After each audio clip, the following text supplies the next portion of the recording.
देखो, जब आप एंजाइम्स के बारे में पढ़ते हो तो एंजाइम्स की नेमिंग के बारे में पढ़ते हो, और आपने देखा होगा कि बुक्स में लिखा होता है recommended name, trivial name, common name, systematic name. तो इस तरह से अलग अलग जो है टर्मिनोलॉजी यूज होता है।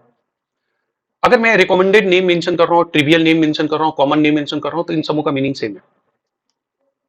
और रिकमेंडेड नेम अगर आप मेंशन कर रहा हूँ, या ट्रिवियल नेम अगर मेंशन कर रहा हूँ, या कॉमन नेम अगर मेंशन कर रहा हूँ, इनसे आपको ये नहीं पता चलेगा कि सबस्ट्रेट का नेचर क्या है, और जो रिएक्शन यहाँ कैटेलाइज हो रहा है उस रिएक्शन का नेचर क्या है। आपको कॉमन नेम से ये पता नहीं चलेगा। जैसे मान लो कि मैं कॉमन नेम के तौर पर यूज कर रहा हूँ पेप्सिन, इससे ये पता चलता है कि ये सबस्ट्रेट के तौर पर किसको यूज करेगा, नहीं पता चलता। दूसरा, किस तरह के केमिकल रिएक्शन को कैटेलाइज करेगा, इनके बारे में कोई इंफॉर्मेशन मिल रहा है तो नहीं मिल रहा है। इसका मतलब है कि रिकमेंडेड नेम, ट्रिवियल नेम और कॉमन नेम से हमें सबस्ट्रेट के नेचर के बारे में भी पता नहीं मिलता। किस तरह का रिएक्शन को ये कैटेलाइज कर रहा है उसके बारे में भी कोई इंफॉर्मेशन सामने नहीं आता। अब जैसे मैं एक रिकमेंडेड नेम यूज कर रहा हूँ यूरिएज, जो यूरिया की हाइड्रोलिसिस को कॉज करता है। अब देखो, इस पर्टिकुलर टर्म से ये तो पता चल रहा है कि सबस्ट्रेट यहाँ यूरिया है, बट सबस्ट्रेट का यहाँ हाइड्रोलिसिस हो रहा है इस पर्टिकुलर जो है एंजाइम के नेम से तो पता नहीं चल रहा है।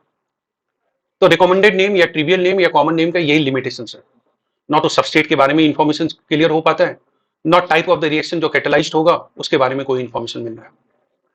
तो हम लोग करते क्या है कि रिकमेंडेड नेम की जगह सिस्टमेटिक नेम यूज करते हैं, और सिस्टमेटिक नेम यूज करने से हमें दो इंफॉर्मेशन पता चल जाता है कि सबस्ट्रेट का नाम हमें पता चल जाता है, नेम ऑफ द सबस्ट्रेट, और किस तरह का रिएक्शन कैटेलाइज्ड हो रहा है उसके बारे में इंफॉर्मेशन पता चल रहा है। तो हमें दो इंफॉर्मेशन, और दो सबसे इंपॉर्टेंट इंफॉर्मेशन हमें मिल गया कि कोई एंजाइम कैटेलाइज्ड रिएक्शन के दौरान अगर एंजाइम पार्टिसिपेट कर रहा है तो वो सबस्ट्रेट के तौर पे किसको यूज करेगा, और किस तरह के रिएक्शंस को जो है वो कैटेलाइज कर रहा है, यानी टाइप ऑफ द रिएक्शन जो कैटेलाइज हो रहा है उसके बारे में भी इंफॉर्मेशन दे रहा है। अब मैं एक एग्जांपल कोट कर रहा हूं, इससे चीजें क्लियर होगी। क्रेब्स साइकिल के दौरान मैंने मेंशन किया था ना कि मैलिक एसिड एक रिवर्सिबल प्रोसेस से ऑक्जेलो एसिटिक एसिड में कन्वर्ट होता है, याद करो। Yes sir. ठीक है।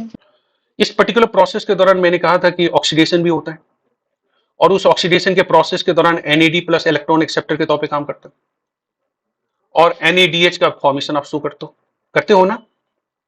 Yes sir.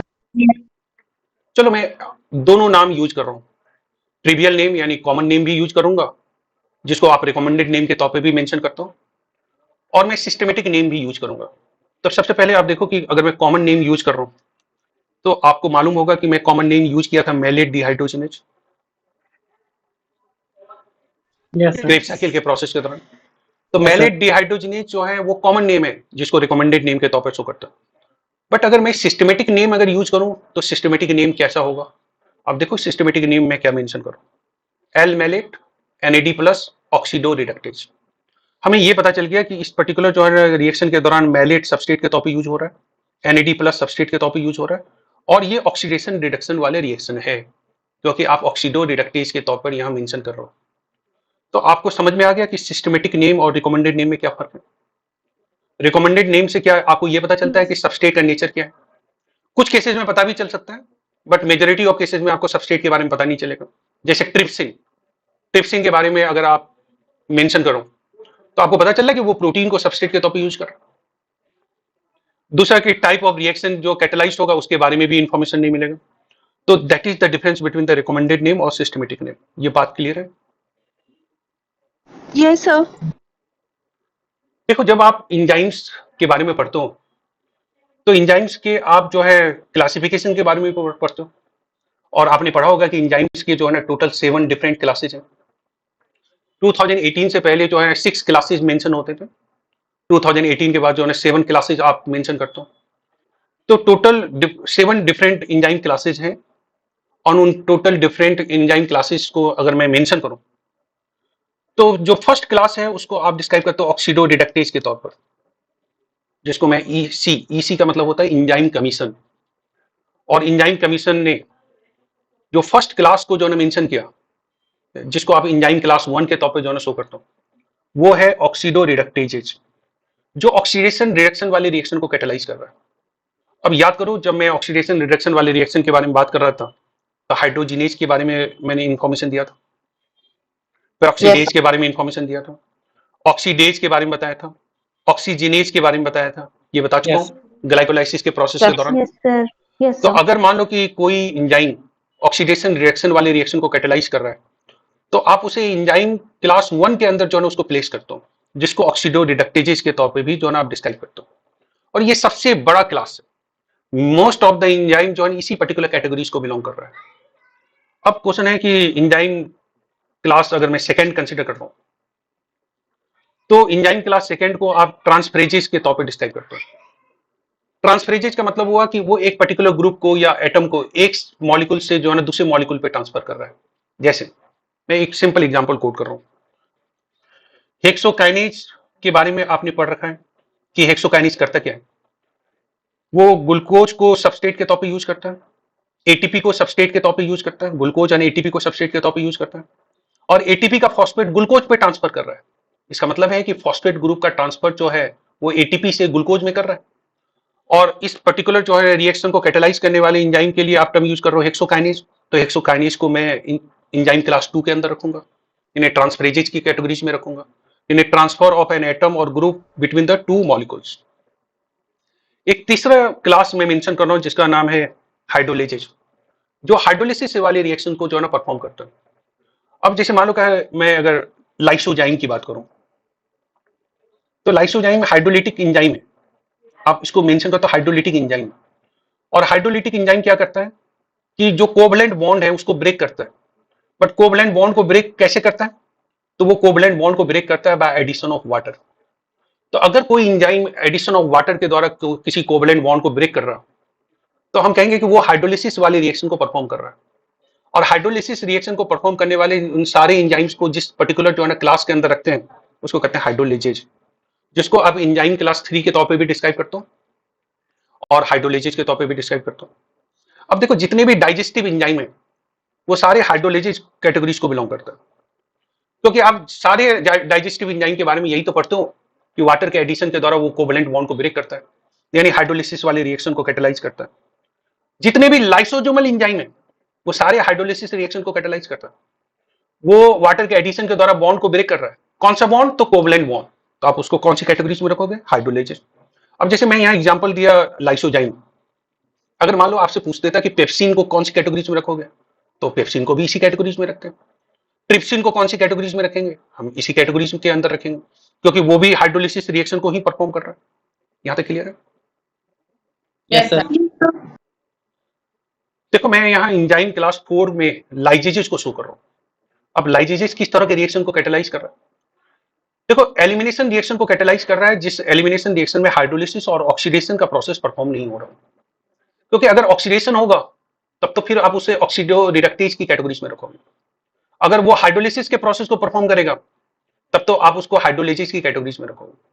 बट आपको यहाँ एलिमिनेशन रिएक्शंस में पार्टिसिपेट करने वाले एंजाइम में हाइड्रोलिसिस का जो प्रोसेस है वो परफॉर्म होता हुआ नहीं मिलता है, ऑक्सीडेशन का प्रोसेस परफॉर्म होता हुआ नहीं मिलता। तो ये एक इंपॉर्टेंट क्लास ऑफ एंजाइम है जो एलिमिनेशन रिएक्शन को कैटेलाइज कर रहा है, बट वहां हाइड्रोलिसिस का प्रोसेस इन्वॉल्व नहीं है, ऑक्सीडेशन का प्रोसेस इन्वॉल्व नहीं। और इस एंजाइम, इस पर्टिकुलर क्लास ऑफ एंजाइम की एक और खास बात है। खास बात यह है कि अगर मान लो कि मैं एक रिएक्शन को शो करूं, उस रिएक्शन में ए, बी और सी में कन्वर्ट हो रहा है, यानी आप एक सिंगल सबस्ट्रेट शो कर रहे हो, उनसे दो प्रोडक्ट बन रहा है एक डायरेक्शन में, और रिवर्स डायरेक्शन में ये दो प्रोडक्ट मिल करके वापस जो है एक सिंगल सबस्ट्रेट का फॉर्मेशन करेगा।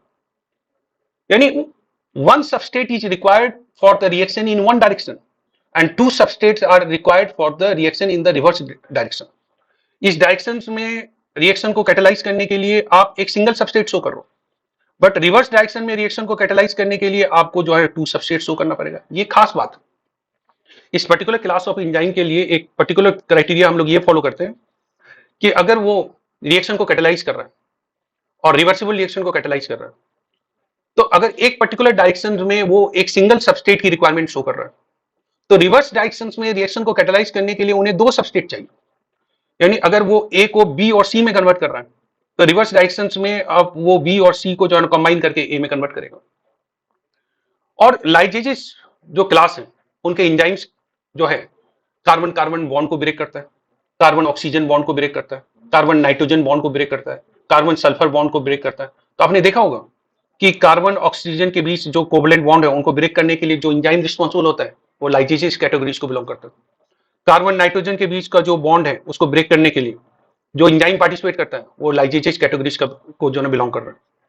इसका मैं एक लिस्ट आपको यहाँ प्रोवाइड कर दिया हूँ।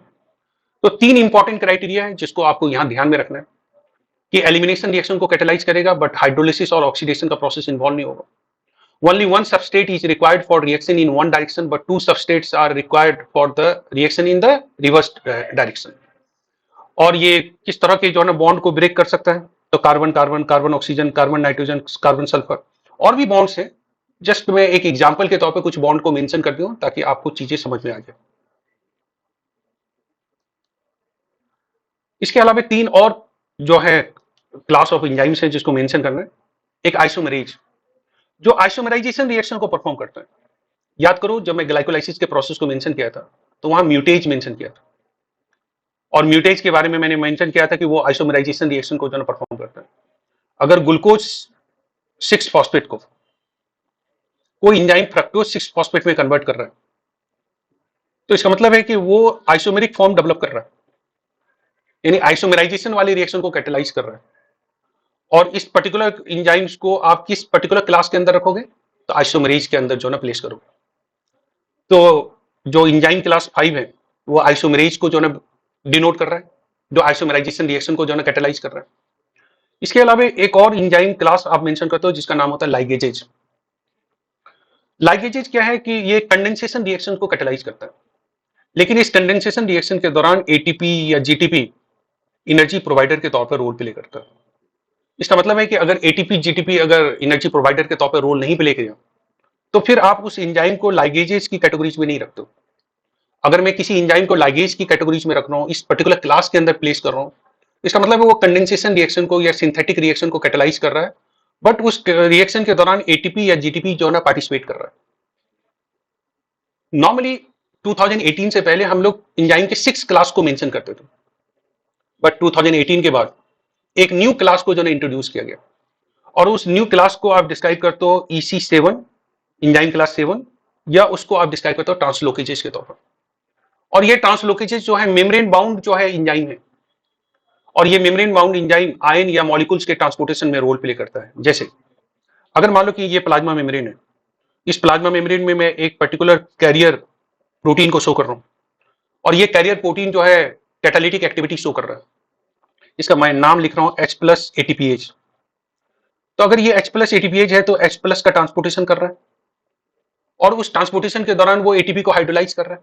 इसका मतलब है ये कैटालिटिक एक्टिविटी शो कर रहा है, क्योंकि एटीपी को हाइड्रोलाइज करने का मतलब है कि वो कैटालिटिक एक्टिविटी शो कर रहा है और उस कैटालिटिक एक्टिविटी से जो एनर्जी रिलीज हो रही है उससे प्रोटॉन का ट्रांसपोर्टेशन कर रहा है। तो इसका मतलब है कि मैं इसको एक एंजाइम की कैटेगरीज को में रख सकता हूं। तो 2018 के बाद एक न्यू क्लास को जो है डिफाइन किया गया जिसको आप कहते हो ट्रांसलोकेजेज, जो मेम्ब्रेन में प्रेजेंट होगा, मेम्ब्रेन के अक्रॉस जो है आयन या मॉलिक्यूल के ट्रांसपोर्टेशन में रोल प्ले करेगा।